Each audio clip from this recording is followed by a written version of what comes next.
25 years ago, I was pastoring a church in upstate New York when at the age of 42, I was told I had colon cancer, a tumor about the size of a baseball located above my left rib cage. And just prior to being told I had colon cancer, I had lost my mom to colon cancer.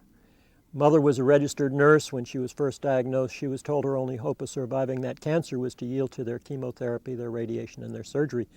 Being a nurse, having great faith in her profession, she very willingly submitted her body to these modalities.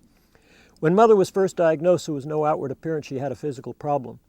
But as soon as she started the treatments, especially the chemotherapy, I saw Mother start to deteriorate and deteriorate quite rapidly until she died. So here I was faced with the same problem Mom had just died of.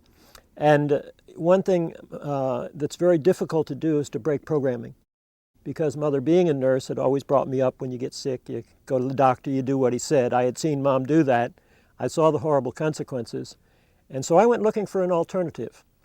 And in my search for an alternative way of dealing with my colon cancer, I was encouraged to talk to an evangelist in Texas by the name of Lester Roloff.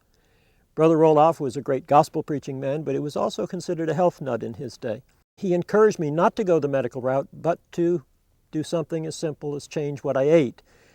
Change what I ate from the standard traditional American diet of a meat-based, sugar, dessert, pizza loving, used to be my favorite food, cooked food diet, to an all-raw diet with a lot of carrot juice.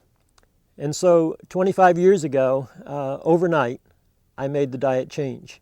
And within 1 year from the time I made the diet change, my baseball-sized tumor was gone without medical intervention.